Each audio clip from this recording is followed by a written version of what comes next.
It's time for the Film Crickets with Jay Fortier and Chris Martineau. On this week's episode number 50.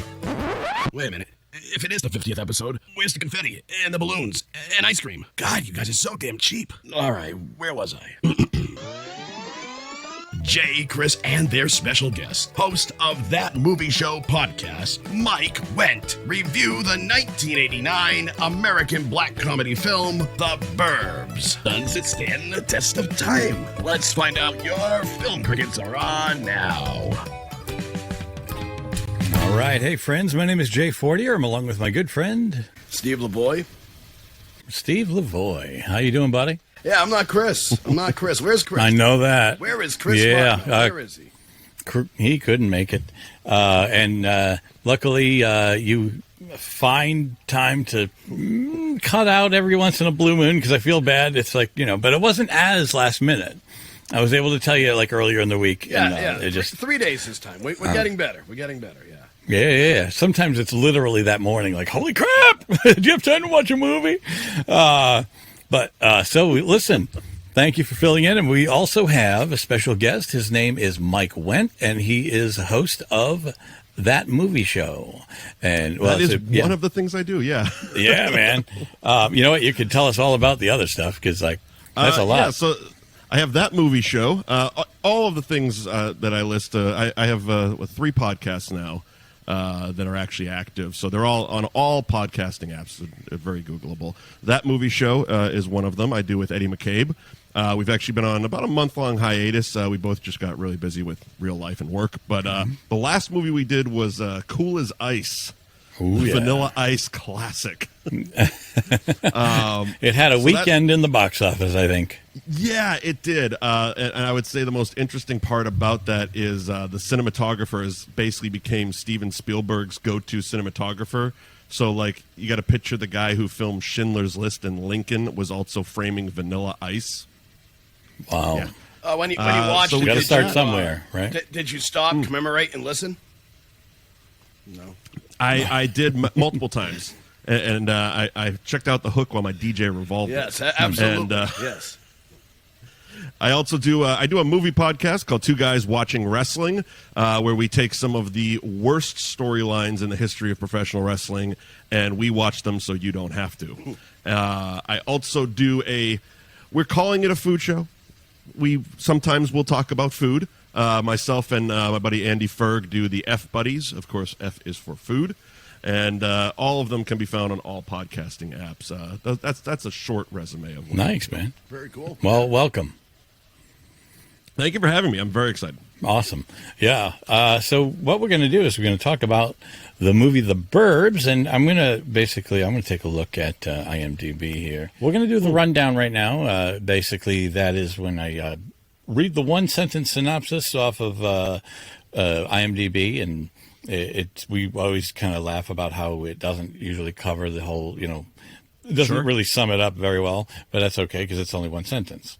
So it says, for The Burbs, which is 1989, it is an overstressed suburbanite and his neighbors are convinced that a new family on the block are part of a murderous satanic cult. Well, that actually does pretty good considering. That's pretty accurate. Yeah. Sometimes it's really there's a lot left off. It's got Tom Hanks, Bruce Dern, Carrie Fisher. I might butcher this. Rick Ducommun. Is that it? I was hoping you were going to say it because I was the same thing. I'm like, I don't know how the hell you say that name. Yeah, he plays Art. Rest in peace, by the way. The guy died. Yes. He was great. I liked him a lot. He died in 2015. Ducommun. I would say Ducommun. Yeah. Corey Feldman, Wendy Schaal, who looks still amazing.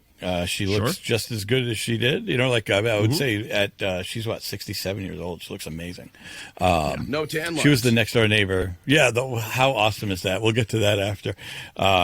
Courtney Gaines, by the way, I want to mention him because he is one unsung guy in my book in a lot of films. Courtney Gaines, man, just like in a lot of different films, probably underappreciated, wouldn't you say? He's a fantastic character actor. Yeah. Like one of those character supporting actors. Like he's one of those that seems like he comes in and he's never going to play the hero type. Right. He's one of those like, oh, where do I know that guy from? Oh, he was the guy that showed up at the Under the Sea dance and tried to take Lorraine away from George McFly. Right. It's like, oh yeah, you're just a piece of shit. I get you. Okay, perfect. No. He got a bag of shit thrown on his house. Yeah. Oh, I'm sorry. That was the I Can't Buy Me Love. So yeah, it's funny. It's funny you say that. In this movie, his lines, I don't even think he said one thing. Oh no, he had a couple. There's like, did he? He muttered a few words. It came with the frame. Sardina. Oh, that's right. That's right. Sardina. Yes, Sardine. yes, Oh, Sardina. For some reason, he added an A at the end of sardine. that is Sardina. my favorite. That is my favorite moment too. I think of the film because Came with the frame. there's a couple. Yeah, there's that whole section is phenomenal. The amount of times I do that I say that line in real life, like pointing to a picture. Oh, it came with the frame, and nobody gets it. Yeah, that's funny. That's funny. It's like I have one friend in this world that gets that line, and it's like, and I can't just keep doing it with him. Bruce Dern does an amazing job in that scene. Mm-hmm. By the way, what happens if you wanted to know, like everybody's freaking out that their neighbor, it was really the guys on the street in the cul-de-sac are freaking out that their next door neighbors are murderers, and the girls in the cul-de-sac are basically going, "No, you guys are nuts. We're going to go over there. We're going to have a nice neighborly chat, and everything's going to be wonderful." When they get over there, it just everything's wrong. Like the place is dark. They bring out like 1,000,000 candles. It looks like a friggin' campfire in the dead center of the table. It's basically like the Addams Family or the Munsters house when they go in there. Yeah, but Courtney Gaines comes out, and the only thing he has to offer is some sardines and pretzels, and it's the worst snack ever. And Wendy Shaw, I love her responses. I'm trying to cut back. Yeah. As if anybody has ever uttered that sentence because they eat so many sardines that they're. I had pretzels and canned sardines last night. Sorry. They're trying to cut back, but and we go out of order in this show. Like it doesn't matter. We don't have to like take it from the beginning. So, we will. Sure. Sure. It's kind of funny because the movie named The Burbs. I always thought it was like the Burps or something. I didn't know what the hell they were saying, and now it makes sense. Okay, short for suburbs. So we're talking about neighborhoods. But yeah, I was always like, what the hell does that mean? The Burps? What movie is that? Yeah, it's funny because I was rewatching it again today. I was texting some of my buddies when I'm watching. Like, it's one of those movies that when you watched it as a kid, it was like, oh, this is funny. It's a funny movie. Now it's like, holy shit, this is really relatable. Yeah, no, right. Like there's moments of Tom Hanks's freak out when he just crushes the cans, and Carrie Fisher's like, you feel better? You crush some cans? He's like, I'm like, oh my God, I get that one. Well, I mean, I'm just gonna wave my hand so I don't say anything stupid now. It's exactly like when the movie opens, we're kind of drawn in from space, and we zoom right into this neighborhood, and it's a cul-de-sac, and really, like you say, it's relatable. Everyone on a cul-de-sac, for the most part, is trying to outdo each other. Right? They want to have the better lawn. They want the better looking house. And for some reason on a cul-de-sac, you seem to be closer as neighbors. I don't know what it is. It's like maybe because you can see each angle of each house more. I don't know what it is, but it's like a tightness in a cul-de-sac. So if you don't fit in, it's going to be very noticeable that you're the house that doesn't fit in. And if you're in a cul-de-sac and you don't think you have that house, it's probably yours. Yeah. Right, and if you can't figure out who the weird one is, it's you. It's you. Yeah. And if you haven't figured, if by now with this show we don't care about spoilers. So if you want to see the end, spoiler alert for a 1989 like movie. I said, sorry, here's your chance. You had your chance. Yeah. Come to find out, the people Endgame had a 1 week mandatory no spoilers. Right. It's like I think we're good. Yeah. So what I'm saying is, you find out that they are murderers at the end. We can only cover more about it later. So what I'm saying is now, if you're murderers and you are in a house and you're trying to not stick out so much, maybe not have a lawn that looks so disgusting and trees that are dead and like so much stuff that's beyond obvious of pay attention to us, because really you don't want the attention if you're the murderer. Like or the other way of thinking is like they're so over the top and they're so crazy. There's no way they're actually murdering people. I mean, that's what the wives in the cul-de-sac were thinking. They're like, they're just weird. Right. They're just weird. They're not murdering people. They are. They actually are. Yeah. They actually are. Well, it's funny because Tom Hanks' character, which was Ray Peterson. Yeah. He questions it. He kind of looks over, but I don't think he would have pushed himself as far as he did in the film without the other neighbors. It was the other neighbors that kind of used him to say, "Hey, wow, I think things are pretty bad over there. Why don't you go find out?" It's funny because I think he would have dropped it. I think he would have just kept staring at the house, going, "Something ain't right over there," But I don't think he would have went as far as he did. So. No, he definitely. I liked when him and Art were daring each other to go ring the bell, and all the neighbors are watching. Because again, I grew up in the suburbs, and it is one of the nosiest places to ever grow up. So that part of it was super accurate. Everybody kind of peering out their window. What are they doing? It was basically like a neighborhood of Tony Soprano's mother. Everybody's just looking out the window. What are they doing out there? It's like, oh God, come on. But yeah, so them goading each other because. Again, very relatable as when you're watching it back as an adult. Tom Hanks' character in the beginning, where Carrie Fisher's like, let's go up to the lake for a vacation. He's like, look, I don't want to drive 4 hours to go sit in a wet, dank cabin. I just want to lounge around in my pajamas, drink a couple hundred beers, maybe watch the game and smoke a cigar. I just want to do that. That's my vacation. I'm like, oh, wow. Somebody's like looking into my life right now. No, it's true. Just want peace and quiet. It's funny because they go to the house, and what makes a spooky house? You got to have that huge door knocker, right? So they've got the spooky door knocker on the door. They decide they hit the door knocker, right? And what happens to the numbers on the house? It was like 669.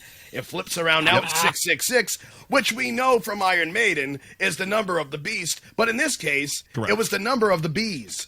Because as soon as that happens, the bees come flying out and stinging them. So, yeah, I was just kind of laughing at that. And then the best part about Bruce Stern, every time, I don't care how many times I've watched this movie, laugh 100% of the time when Bruce Stern just gets yanked back by the garden hose. I'm like, that's just stupid physical comedy. I love it every time. Yeah, he was awesome in that. He was fantastic. Stuff like when they all went inside their house and started meeting them. He's not afraid to ask the questions that everybody was like timid to ask. Like he's like, got someone tied up in the old basement, have we? And then how about when he's like, Hans, a fine Christian name. Hans Christian Andersen. Yes, absolutely. Yeah, and the funny thing though, he's one of these guys. He's not afraid, but he is afraid. So when they really went into operation, he wasn't going to be in the house. He set up communications so far away that he needed binoculars. He needed binoculars to see the house. It's like I will have your back about 3 miles that way. That's awesome. Again, another throwaway line that made me crack up was when he breaks out the big infrared scope, and Tom Hanks is like, "What is this?" He's like, "Oh, it's an infrared scope. Snipers use it to shoot from miles away." And Tom Hanks just kind of goes, "What the hell are we going to do with it?" It's like it's a valid question. Why do you have this? Yeah, and Courtney Gaines drives the garbage out to the can. You could tell it's heavier than hell. Like he's holding this thing and he tosses it in there and starts beating the crap out of it with this tool.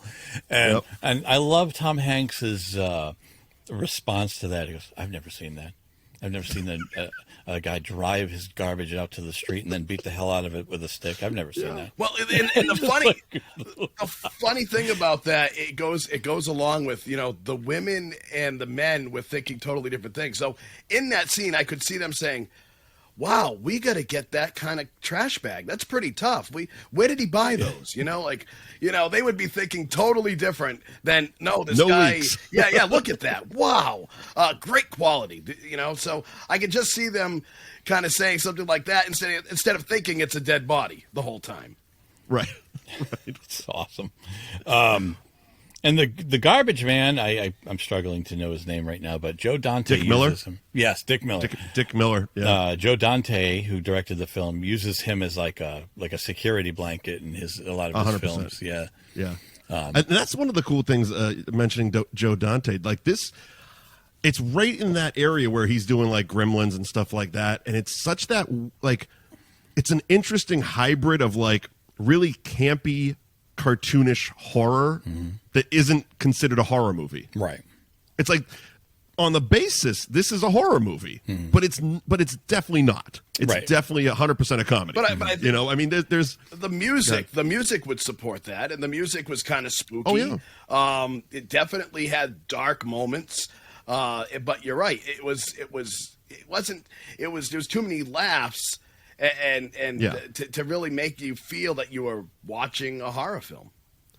Now, apparently, and that and the fact that it's a neighborhood felt very like it was just so reminiscent of Gremlins, and of course they were just coming off of Gremlins, so it was like, okay, between Dick Miller and Corey Feldman and Joe Dante and all being a part of this little, again, very nice, safe suburban neighborhood that's all going to hell. It's like, oh, okay, I can see all these. Yeah, and apparently it bombed, like, I guess, at the box office, but I guess people didn't know what to do with it. Like, The Burbs? I think so. I'd heard, Historically worst reviews of the year. yeah. Wow. But Yeah. it's because, like, it's almost like they didn't know how to handle what they were seeing. And then when it came out on video, people started to gravitate and figure out that, oh, this is pretty great. Yeah. Or at least the right it's definitely people, a cult classic. yeah. Yeah, absolutely. And going back to like the scene with Bruce Dern in the house and kind of milling around, throwing out these fantastic lines. It's interesting because when I was reading about it, this all was filmed during one of the writers' strikes. So a lot of the film had to be improvised on the spot because even though the writer of the film, Dana Olson, actually plays one of the cops at the end, but because of the union strike, he wasn't allowed to contribute anything creatively to the movie. So they rewrote and reshot basically the whole ending over again. I mean, Tom Hanks died in the original ending. Wow. There was multiple different endings of the trunk. One of the options when they opened it up and there was skulls, another option was a trunk full of dead cheerleaders.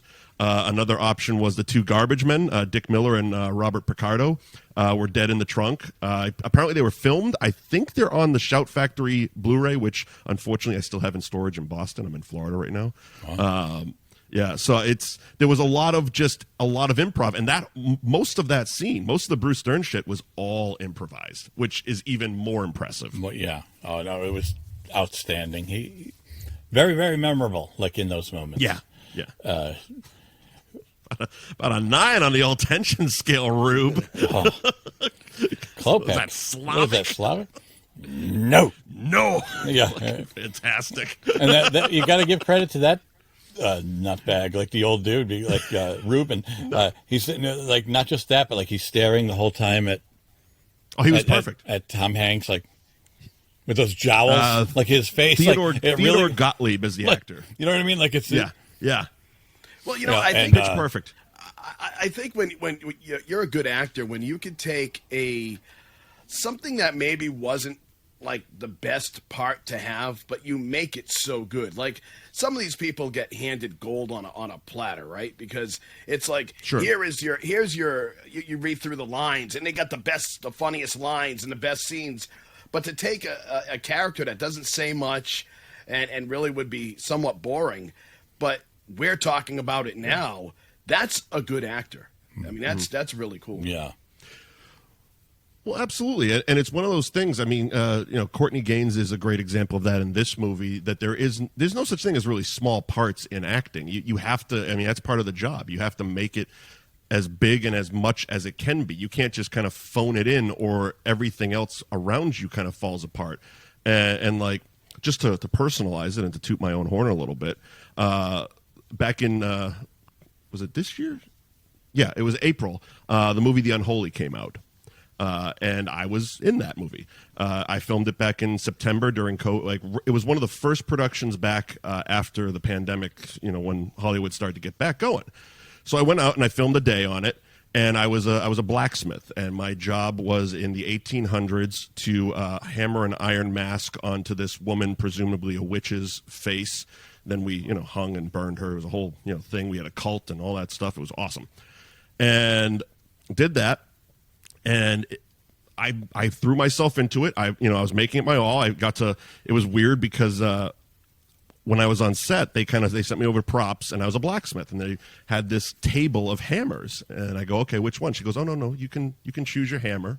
And I'm like, all I thought in my head, being the nerd that I am, was on the Blu-ray of Star Wars, the collection, there was a documentary, and in the prequels, George Lucas came up to Sam Jackson with a big wooden chest, and opens it up, and there's like 5 lightsaber hilts, and he let him pick his. And this was kind of my moment, like that, where I'm lifting up the hammer, seeing which feels right, seeing which looks right, and all that stuff. So we go through, and it was a one-day thing, and it wasn't all that long of a shoot for me. So I'm like, okay, it's a small role. It's one of those things that could be. I've been cut out of more movies, and none of the cool ones either. That basically anything that filmed in Boston that wasn't a cool movie, I've been cut out of. Pink Panther 2, oh yeah. I've been cut out of all the bad romantic comedies that have been filmed in Boston. But this one, I just happened to, around the time the trailer was coming out, it was director Evan's birthday. So I sent him a message on Facebook. I'm like, hey, man, happy birthday. Great work when you blah, blah, blah.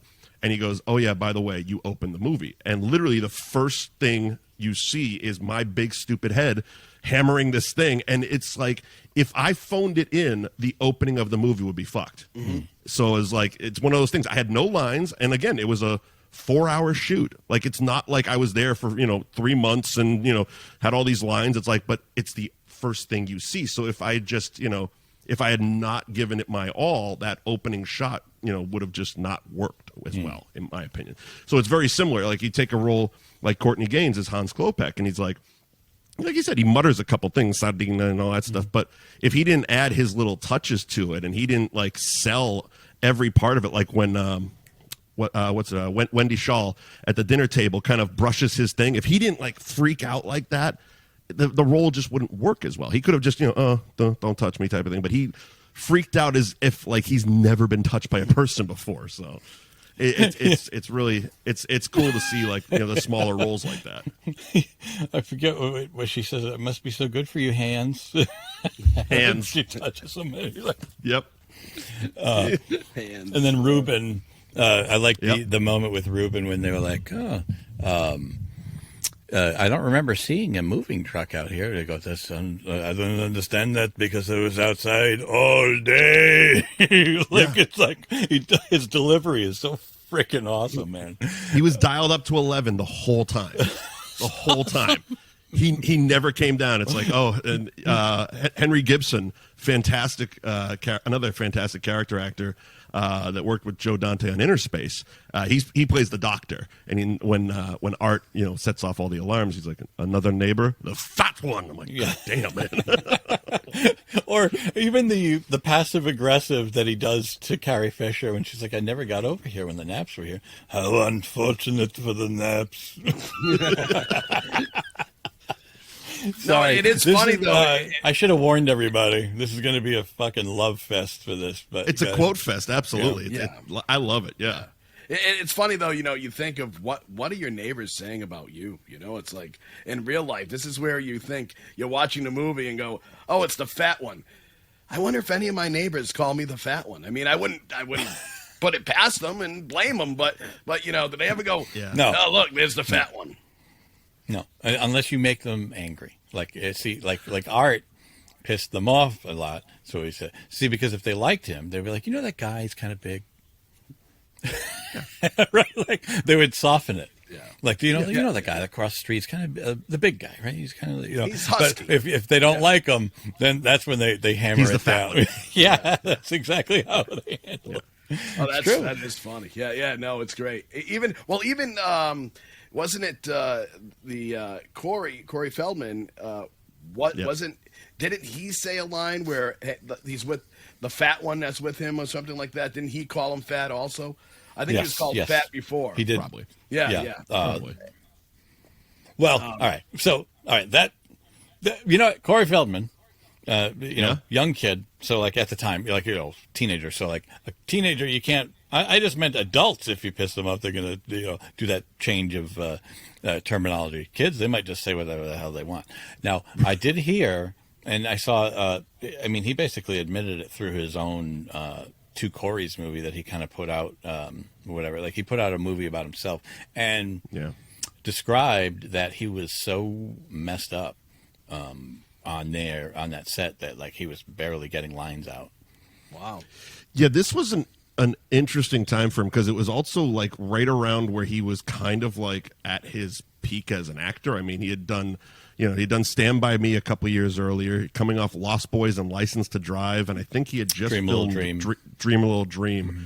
But yeah, he was a nightmare apparently. But he played himself. Like, I mean, he really that's him, right? I mean, it seems basically like it was just him. I mean, it was. I read one thing like this was also around the time that he was buddy with Michael Jackson, and apparently, at least according to the IMDb trivia, Michael never visited the set, but he sent Bubbles the monkey, and apparently Bubbles was holed up in Corey's trailer like for weeks on end and just smearing shit everywhere until Joe Dante was like, get the monkey off the set. He cannot come back. Like he had to bar Bubbles from the Burbs set, which is just something that like as a professional, I can't imagine he ever thought he would have to do. I have to bar Michael Jackson's pet chimp from the set. God damn it. Well, it seems like he was never going around to any of the shoots. He was just sitting around his trailer spanking the monkey all day. So, you had to get rid of that. Rim shot. There you go. Yeah, but yes, it was definitely a weird time for him. But I also read that it was like Wendy Shaw and Carrie Fisher were like basically his on-set sponsors, for lack of a better term. Like they were really trying to like because get him clean enough that he could do takes. Well, I mean, Carrie, I guess, had a history, so she was basically trying to say to him, listen, don't do it all right now. You know what I mean? Like you get to mellow out a little. Like she chill, did look. I mean, she looked different without the bagels on the side of her head, though, huh?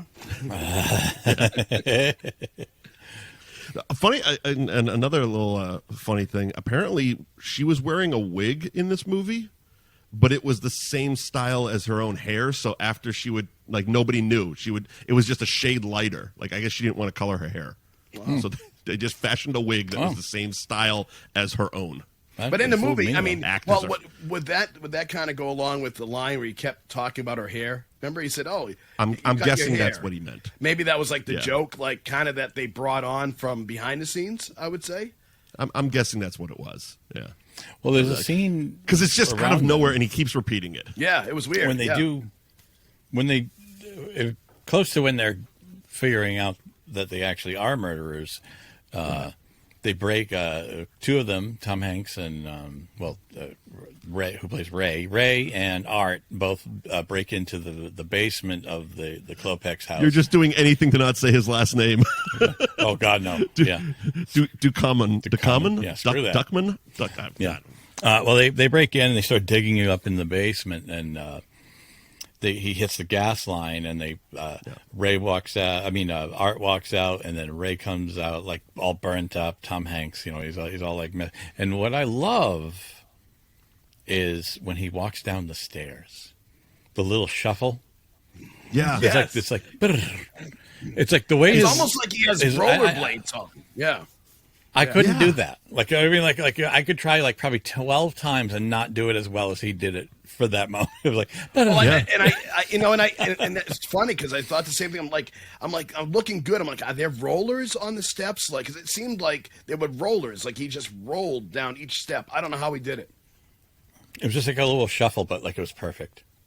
Yeah, it's like I mean, I think we probably all have like done it, like stumbling down the steps a couple times, but it's like you could never intentionally recreate that.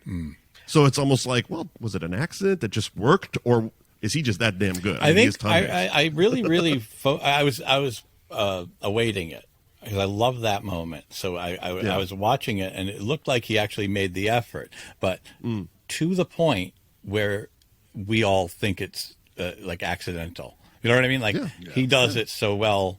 Like, you know, he did it the way he was going to do it on purpose, but we all look at it like, wow, he just floated down those stairs. It was beautiful. Well, I think I've done it. I think Oscars. I've done it before. I don't think I've ever stuck the landing. That's the problem. Right. Oh, Right. And he wasn't even looking at them. Right. That's the coolest part about it. It's all melted. He just he stays like right there and just almost comatose as his feet are just the only things moving. Everything else is just kind of still. And it's like, because again, it's like if that was an accident, you'd think you'd get a little flicker of like an eyebrow or something. Like, oh shit! Like, that's awesome. I almost just blew a take by falling down these steps, and they're about to rip the house down behind me, so I can't mess it up. Right. Do you? I mean, as people like the actor Tom Hanks, do you think that Tom Hanks showed some of his best qualities in this film, or do you think? I mean, is this the Tom Hanks that you think the average person likes to see? How do you feel about that? I mean, I think it's my favorite era of Tom Hanks, and I think it's just because it's fun. Like the stuff he was doing in this era was fun. You know, like I said, Bachelor Party. This he was doing. I think Turner and Hooch was just around here. Big, which is fantastic. He was actually nominated for an Oscar for that. The Money Pit.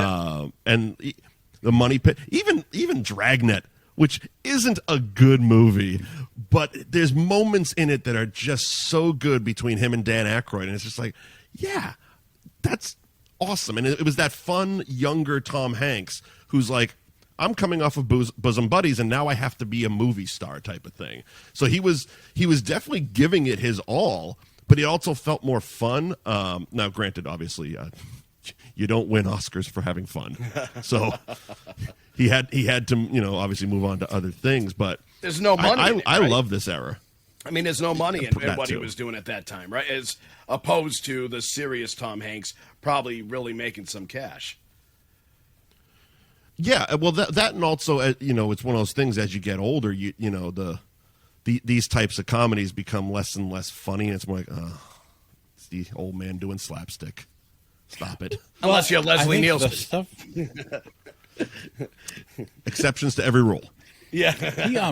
I think he showed his chops in these comedies, like with just the things he did, which obviously led to all the good stuff later. But like, I mean, with the way he pulled stuff off, he went from having mellow moments to when he flipped out and grabbed the beer cans and he's like, I'm just trying to sleep, you know, like, and he's flipping out, and then or when he's like, citizens arrest, or you know, when he starts yelling at Art at the end, it's us, you know. It's also a testament to, I mean, he's obviously, as we've known with his, you know, later career, he's a fantastic actor. So, and it's not one of those things. It's not like all of a sudden he woke up and he was a much better actor. No, it just it took us, you know, it took the industry a while to be like, oh, let's give him a try on this dramatic thing. Yeah, some people but probably it's didn't pick it up. The fact that he had all that and he was doing these slapsticky comedy type of movies added more to that role because he had the chops of a dramatic actor underneath all the comedy that he was also great at. But I mean, that was look at his face, right? That was the 80s, and we kind of had this thing where not every movie, but a lot of these movies had to have a meltdown. I think of Chevy Chase and the multiple meltdowns that Chevy had. So maybe it was kind of like that where, hey, you know, Tom, you need your meltdown moment. And so it seems like it just reminded me of, you know, the whole Christmas scene with Christmas Vacation when he has that meltdown. It was kind of like Tom Hanks. There was the build up, and now we have the meltdown. And everyone loved the meltdown. I mean, it's one thing when you look at these movies, we all talk about the meltdown moment because they're just priceless. A lot of them are ad-libbed, and they're just a lot of fun. Yeah. And how about his face? Just like, you know, how about his facial expressions after the nightmare? And then, like, he's just sitting there when he woke, and he's in the bed and he's drinking orange juice, watching Mr. Rogers, and he's just like, you know, just how ironic! I can't even pull it off. Yes. How ironic, because now he later did he even know that he was going to be playing Mr. Rogers? So no, he didn't even want to play him. The nightmare scene, it's one of those that, like, you almost forget it's in the movie and then it's like, oh yeah, they did this. This is just weird. Like, and you got to imagine it was also in the script. This they don't just ad lib a whole scene like this, but they're like, oh wow, how drunk were they when they wrote this? It's like, oh yeah, and then Art's gonna come in dressed as Skip the Ice Cream Man, and we are actually gonna put him on a big grill. Like, can we get like a 40-foot grill in the backyard? Bizarre, bonkers. The Texas, because they was watching Texas Chainsaw 2, and then the chainsaw comes through the wall. It's like it becomes another movie. It's like here's a 7-minute short that they wanted to make, and they had to put it in a movie somewhere. So like, screw it, we'll just put it in the Burbs. Well, I like because he had put on what was the first one that he was watching. Because there's 3. It ended up being 3 horrors. It was like one movie, and then he changed it, and it's The Exorcist. Oh yeah, it was like the first one was like some sort of satanic thing. I'd have to look it up, but then he changes it and it's The Exorcist. Then it's the Texas Chainsaw Massacre, and he's like, "What the hell? Like I can't escape it." But he has that sort of deadpan expression, like. Well, I did hear some trivia. It's like he's never really looked into evil before. So Ray had brought over the book. They're in the basement, and they're looking at this book all about evil. Like they looking at different passages and different things that they do and pictures. And so that's what kind of sparked his interest. And then they show him watching these horror movies. So he's trying to do all this, his horror, evil, murderous research. Obviously, if it was today, he would have been shown on the internet. He didn't have the internet back then, so it's book and movie the way we used to learn, right? So kind of fun. Right. Yeah. And the moment, like one of the most amazing moments from that film, like who doesn't quote like what Art says when they're in the basement, right? Chanting. Yeah, because like first you got Tom Hanks who's going, I am not going to listen to this. I'm not going to hear you now. I'm not going to. He's blocking his ears. You're chanting. And then he's like, yeah, you're chanting, Ray. You're chanting. Unconscious. Satan chanting. is good. Yeah. Satan is our pal. I want to kill our pal. That's a great moment though, because who doesn't talk about that when they see the movie and love it? You know, like that's like one of the moments that. And by the way, a friend of mine just showed me a link to people have made like T-shirts. That exact phrase is on the T-shirt. Awesome. That's fantastic. And it's funny because they have to go into the basement, right? They can't look at this book in a room upstairs. It's got to be in the basement. They got the little spotlight on the book. It's just really funny. That's a great scene. It's basically like Joe Dante was like, I've seen Evil Dead. Let's do that. A friend of mine also go find a book in a basement. Same friend told me about the dog, Queenie. Yep. That was the same dog in Silence of the Lambs. Yes, it was. How great is that? Like two horror. Yep. It's a 2 horror dog. Yep. Yep. That's pretty cool. They also, I read something where the props department had to be very specific about the fake dog shit because apparently they wanted to use Joe Dante wanted to use real dog shit, and the actors kind of were like, "No, we're not stepping in that." Bruce Dern specifically, he's like, "I'm not gonna do multiple takes in real dog shit. Go melt a Snickers bar." Yeah, that's funny.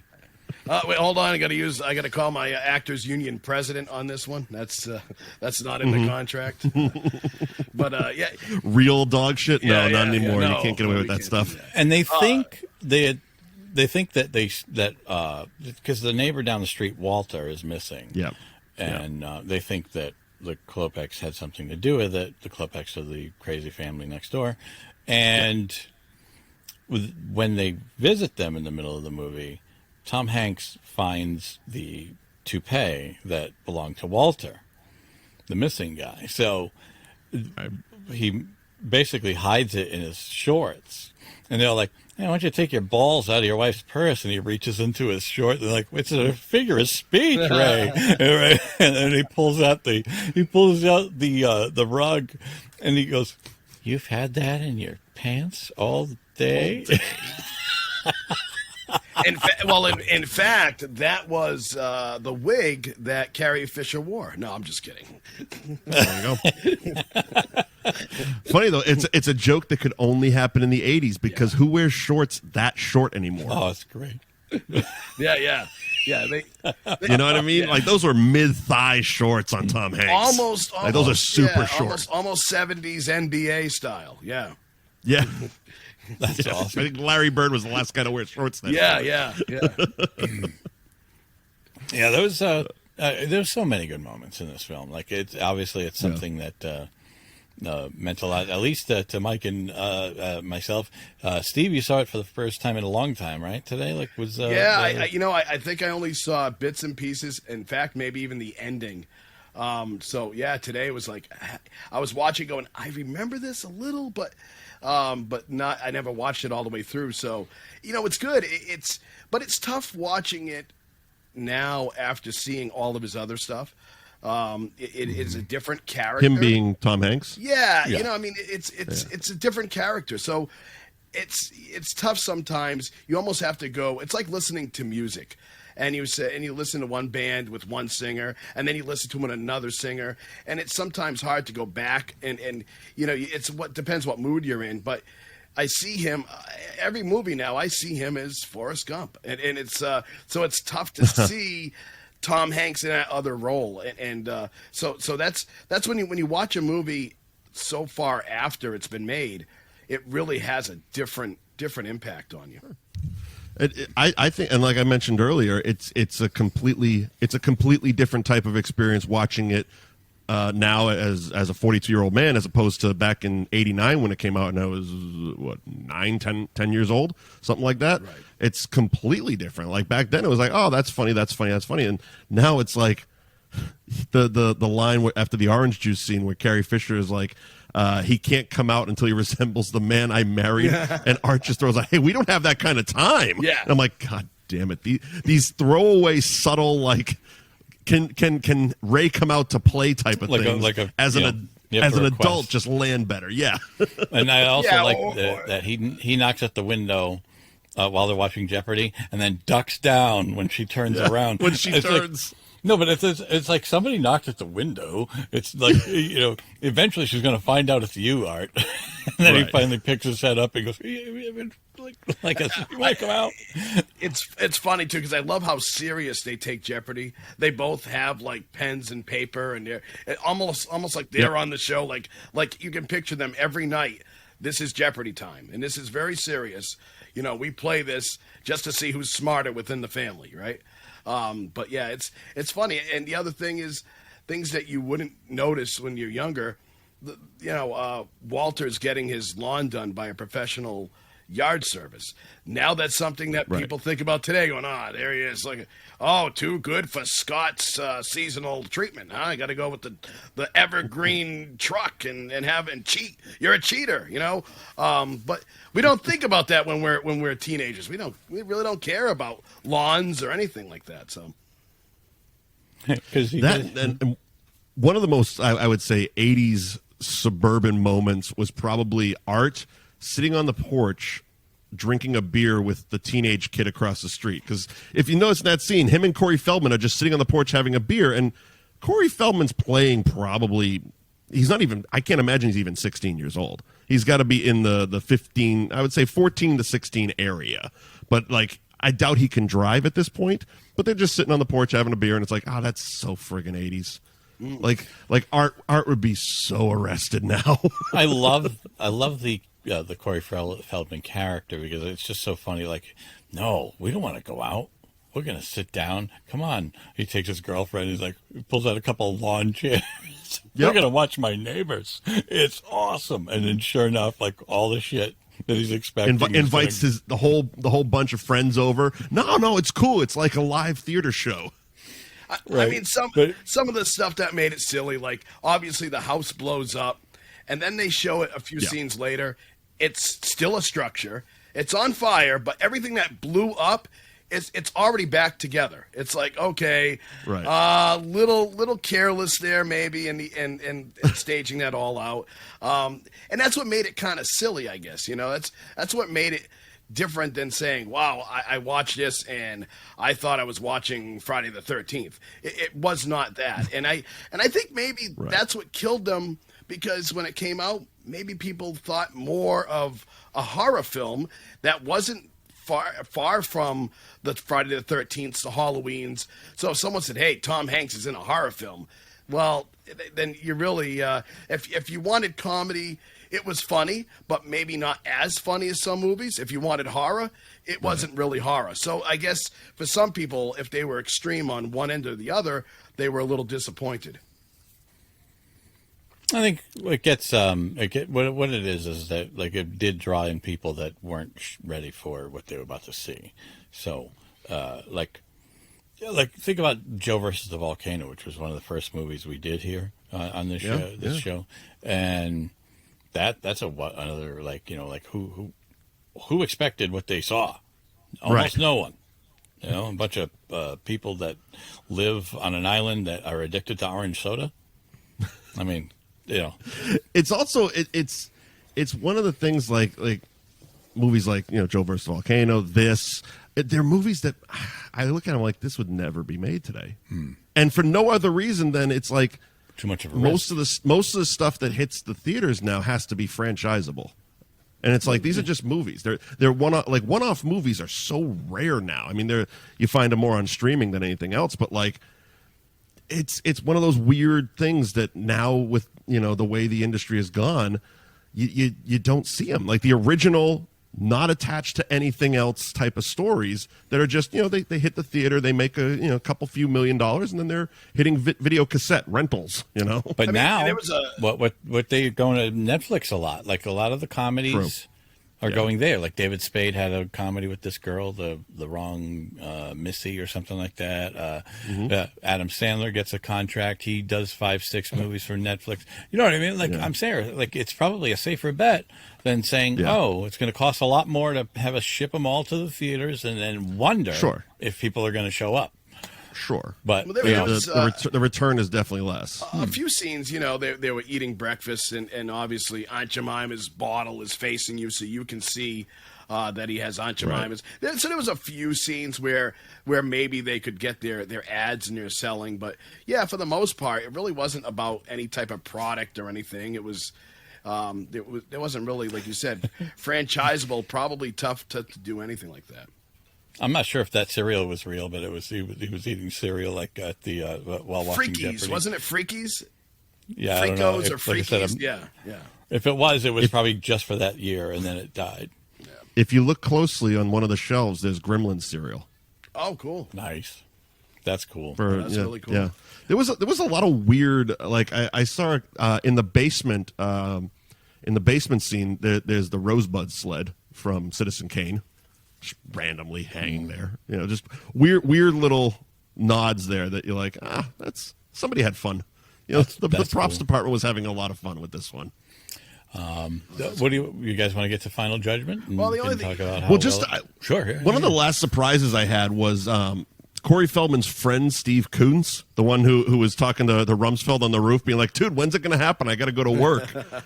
I had no idea until literally pulling up IMDb that was Nicky Katt. Nicky Katt, yeah. I'm like, and I went back and I'm like, holy shit, that's Nicky Katt. Well, that's also, you want to talk about people who have been under the radar all like their whole career. Like really, like they've been in good stuff, big stuff, but people tend to just still like, unfortunately, not appreciate how good he is. And he's one of exactly right. He's one of those actors who when he pops up, it's like, oh, that's Nicky Katt. Mm-hmm. But he pops up in such weird roles. It's like, he's got the Boiler Rooms where he's the lead, you know. But then it's like, oh, and then he's in Dazed and Confused. And then one of the weirder ones was the first Sin City. He's the bald guy that gets the arrow shot through his head. You know what? One thing I'll say though, Corey Feldman's role, I loved it. I love the line when the neighbor says, "Hey, why don't you finish painting your house?" Like it's like he's been painting his house all summer long, hasn't done any painting at all. But that's like funny. That's a typical 16-year-old who's going to like make a major effort. He's like dip, yeah, hold on, he just starts jamming to the tunes and and checking out the neighbors, you know, because she's hot and it's just not that part of it was just so cool. Good morning, Mrs. Runfield. No tan lines today. Nice. Yeah, it was great. It was great. That is awesome because it's just like, like anyone older than him couldn't have gotten away with that line. You know what I mean? No. Like you say it at 16. What are you gonna do? Beat me up? Yep. Right. Yep. I'm your neighbor. That's awesome. Yeah. But she's soaking it up too. She's loving it. Like she's she knows smiling. what she was doing. Yeah, it was great. Knew what she was- and even Kid next Dick door is a Miller's meatball. part. Yeah. When after they dump all the trash out of the garbage truck, and Dick Miller's like, I hate cul-de-sacs. There's only one way out. You can't get around. And he bumps into Wendy Shaw. He's like, naked women? What the hell's going on? Who's going to pick this up? Why you? Because you are a garbage man. So funny. And that weird argument about whose property the trash actually is. And the other guy who's with him dumps out the trash for them. He starts helping. He's like, what are you doing? Yeah, no, that was great. That was great. Yeah, it's so funny. I know. I like how the trash, trash is still there. Yeah. There are so many trash stories, when you think about it, that we don't hear much. But I remember hearing a story for real that there are these people that were moving into their house, and they put their What's the matter? He's belongings crying? on the curb, and the trash truck came by and actually took their stuff and threw it away. So they came back out and they're like, "Where are all our boxes?" And they didn't realize the trash had actually taken it right off the curb. So it's kind of funny when you start talking about, where is it still their property? Is it not their property anymore? But there's definitely been stories like that. Edward, what are you doing, buddy? Edward, what are you doing? In her show. Yeah, you want to be a part of my show. I know. No. Oh, Kate Chonakis? Well, she's not here now. That was a couple of weeks ago. You want to say hi to Mike? No, I want to see. Aw, just poor wanted Mike. to see. I'll put the headphones on. You can say hi, okay? All right. Yeah. All right. Say hi to Mike and Steve. Hi, Mike. Hi, Steve. What's up, Edward? Hey. Hey, Steve, why do you have no hair? That's a long story. Don't worry, it all fell on my back.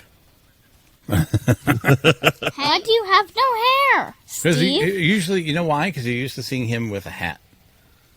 So you probably assumed he had hair. He hasn't had hair in a long time. I did it one time. No. It fell forward. I got it here now. Sorry, guys. He was crying, apparently. When he's not... You know what? Take my phone upstairs with Mommy. Yeah. He was flipping out on my wife, so.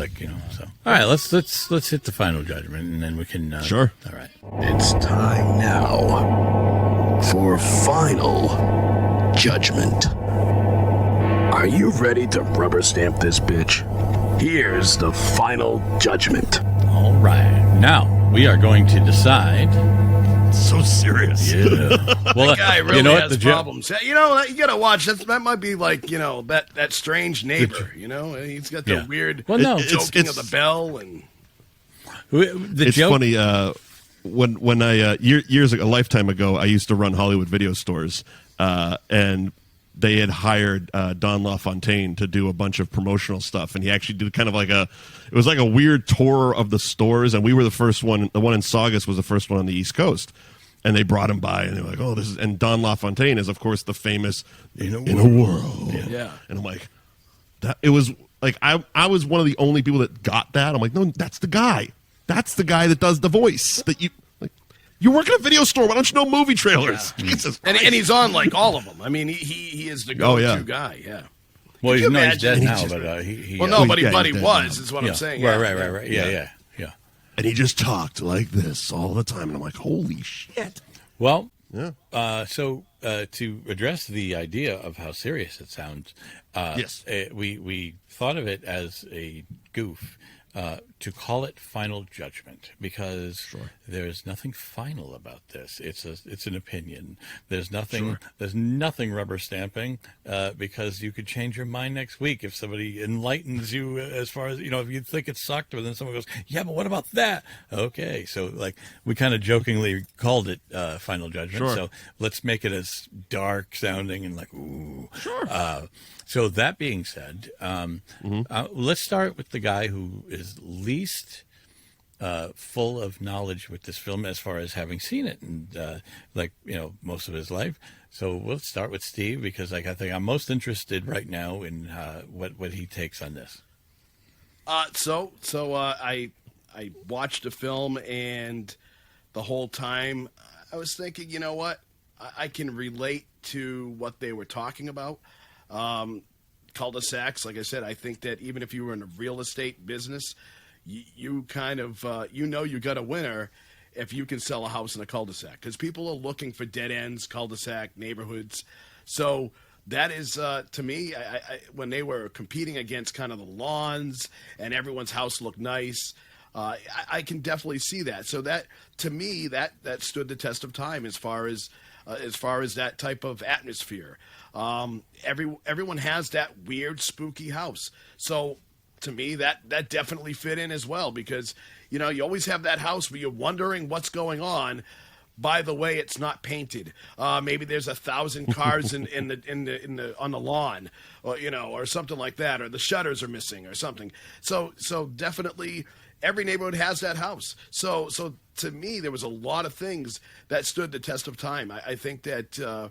I think definitely maybe breaking into someone's house to go look for the dead bodies. Well, maybe that's a little Hollywood, a little far-fetched. But you know what? I thought the movie I thought the movie was all right. I thought the movie stood the test of time in those aspects. Obviously a little dated. Nowadays, we'd be Googling them and we'd be saying, okay, what's their name? Let's find out more about them. So this was pre-internet, so a little dated, but definitely relatable for the most part. So that's what I think about it. Good movie. I would definitely recommend watching it. It's a lot of fun. There's a lot of little lines that you have to laugh about, and it's not a serious Tom Hanks, but that's all right. Neither is The Money Pit or some of the other ones that were funny. They were great. It doesn't have to be all serious Tom Hanks, which is good. Awesome. Mike, you want to go? Sure. It's I don't think it's a big surprise. This movie is wonderful. Mm-hmm. This movie is wonderful. I agree on the relatability of it. I like the fact that even though it is dated, it doesn't feel overly dated.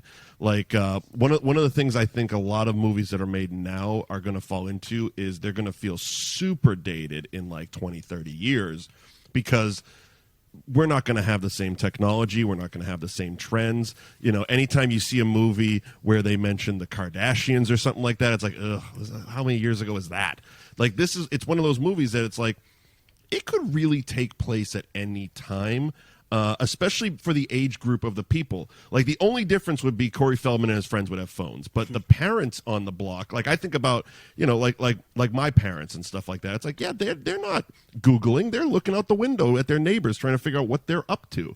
So that part of it is still kind of relevant to this day. And yeah, it's funny because as you were talking about the weird neighbors, all I could think of was like, oh yeah, my guess is every neighborhood has one, and the weird house is the guy that works nights. Oh, he never comes out of the house. He only comes out at night, and he disappears all night long, and only never shows up in the daytime. It's like, oh yeah, he's working nights. As long as you're not in a club. Done overnight radio for many years, and I was the weird guy who slept all day like the vampire. But as long as you're not seen in the backyard in a cloak in the rain at night, digging holes, like basically a body-sized hole. Yeah. No. Luckily, I wasn't doing that in my backyard because that just so much like rumors start after that. Maybe that's a red flag. I don't know. Maybe. Who am I to judge? But maybe that's a red flag. Yeah, you were exactly. Starting. It was a pool starter kit you were working on. Yeah. I wanted to start multiple pools. Yeah, I just keep giving up. I start, I stop. I'm a big Eventually, it will be one big hole. Yeah. But I wanted to do this side of the yard. No, it's a great movie. It was a great era for movies. Like, again, I mentioned it earlier. This is my favorite era of Tom Hanks, and it's not taking away from anything he's done recently. Like, he's like, without getting too overly dramatic, he's like basically the definition of American treasure. When you talk about that, it's like he's gone from goofy slapstick comedy guy, serious actor, Oscar-winning actor. He can still dip in and do like the Toy Story stuff. When he is funny, he's still really funny, but he can do the dramatic stuff. One of the best depictions of Walt Disney I've ever seen in my life was Saving Mr. Banks. That movie was amazing. Then he goes and does Mr. Rogers, and it's like, and he nails that, and it's like, oh, why are you so good? You know what I mean? And then you see stuff like online where he's like, he'll be just out at a restaurant or a bar or something. Like the best picture ever is some kid took a picture of his passed out drunk friend at a bar, and Tom Hanks is sitting next to him, giving him like, hey, look at this guy. I think he's true. So he's like, that's awesome. He's like an Oscar-winning Bill Murray, basically. He's one of those guys that is just, he seems like a genuinely good dude type of thing, as well as being a fantastic actor and producer and director in his own right, because like stuff like Band of Brothers he produced and that sort of thing. I will say, on that note, is that I look at people like Chevy Chase, and in that era, very funny, but nowadays such a letdown to see him. It's like, oh, hey, Chevy He's Chase also a is historical asshole. Well, yeah, like you don't hear good stories. Chevy Chase is a horror, like not a good story. I've never met the man, but not a good story comes out about Chevy Chase. Like, oh yeah, I was hanging out with Chevy Chase, really nice guy. No, we never hear that. Right. No. Never. So like, it's unfortunate. It's one of those like you don't want to meet your heroes type of thing. Yeah, there's too much smoke for there not to be fire. Like exactly. What I mean? Exactly. I don't think we're spreading rumors here. Like with that, No. like it's just I've heard it too often. But but you don't see that with Tom Hanks, which is what I think. No, I think that's pretty cool. Right. So myself, it's funny. I loved it the first time I saw it. I saw it on video for the first time, like back in the let's say 1990 or something when it came out. Yeah, probably in the early 90s. Yeah. And I just dug it. It hit so well. And then it was one of those movies I kept coming back to. I might have bought it at one time on tape and then eventually DVD. And it's like quoting it with those that are around me that had seen it so much. The same thing.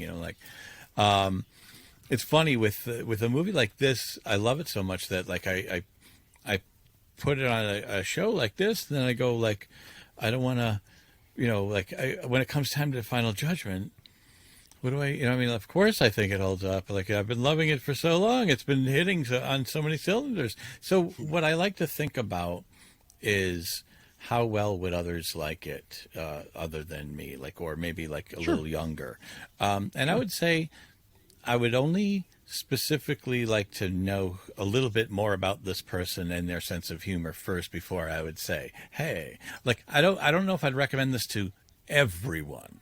Like in my meeting people, I don't think I'd be like, check out the Burbs, because I'd like to at least semi know how funny they think things are in general. Like because this like I said, I think you'd almost have to prep it.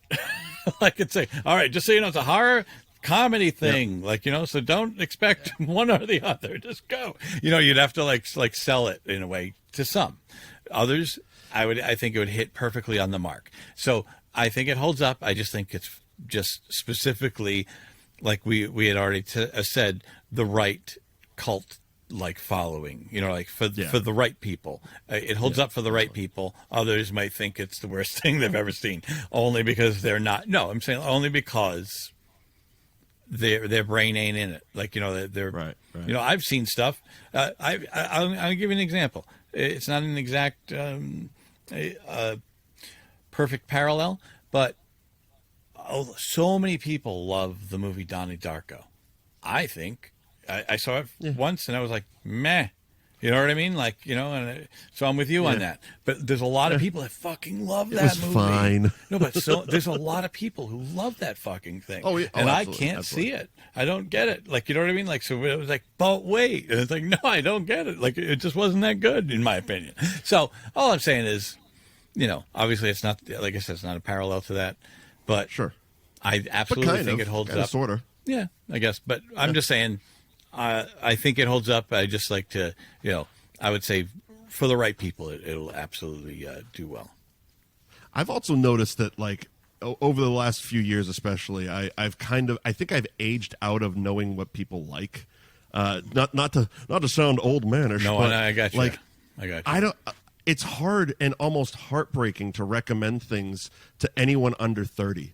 Even 30's pushing it at this point for me, because it's like, I remember I was seeing this girl and she was 31, and I'm like, I wanted to show her True Romance. True Romance is one of my favorite movies of all time, and it was heartbreaking that, like, she just didn't get it. She's like, it's okay. I'm like, it's okay.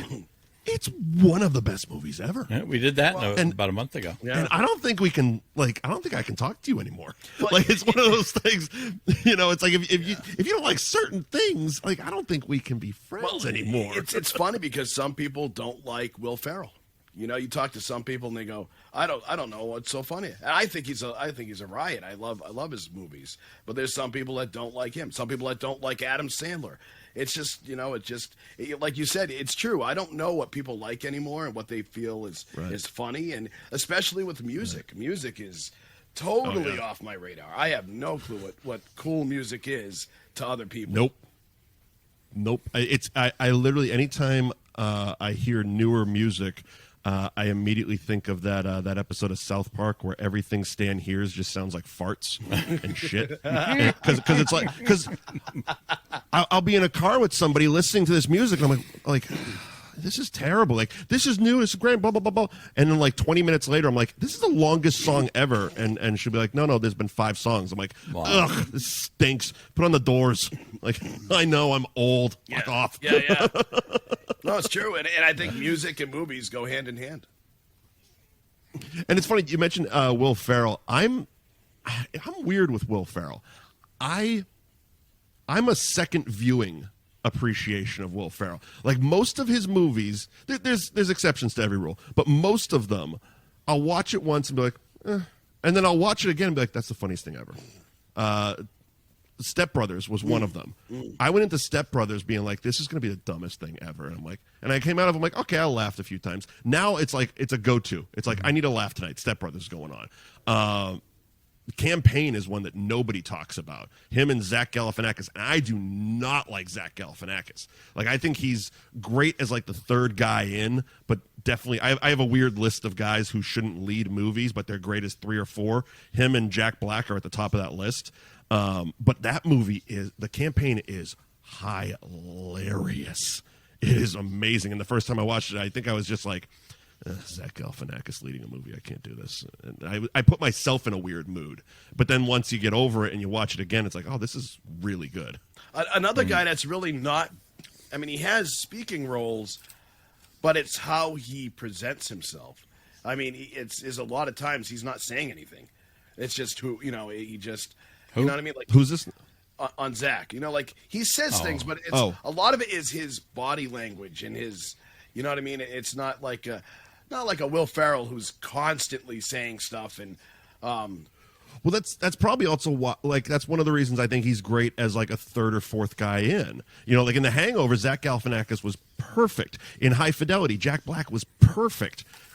But when you put their name at the top of a poster, you're not going to get me to put my ass in a seat. It's just not going to happen because it's almost too much. Mm-hmm. It's too much of them. Another Jack Black again, Tropic Thunder, one of his best performances. But he's like the third guy in. It's like you got Stiller, Downey, and then Jack Black, and it's like, okay, great, perfect amount of Jack Black for me. Oh, very cool. Yeah. Yeah. Well, I'm weird with people. No, it's all right. So, all right, we're gonna wrap things up because we'll just keep rambling. No, it'd be great, but But listen, it was awesome having you, Mike. And, Yeah. Oh, my pleasure, man. Nice to meet you, We'll man. definitely like to have you again sometime, if you want to keep talking Anytime. films. You got my number. Awesome. Mike, feel free to tell us all about anything you're involved in right now and plug away, man. I'm on all social media. I'm at Mike Wendt, MikeWendt, where I'll post everything I do, whether it's the F Buddies podcast, that movie show, Two Guys Watching Wrestling. If I happen to do another movie or whatever I'm doing, it can be found on any of my social media, and I keep it very simple. It's my name, so it's at Mike Wendt, and that's what I'm up to right now, basically. Awesome. Is just everything can be filtered through that. It's easier than being like, and now you have to go over to this website, and now you have to go over to this. Just go to me. Just find me. I'm very Googleable, Awesome. unfortunately. That's cool, man. Listen, it was great having you, and we'll definitely have you back. Appreciate it. It's what? Go ahead, Steve. Yeah, that's what I was going to say. How do we get a hold of the Film Crickets? Oh, yeah, absolutely. We are at filmcrickets8099 at gmail.com.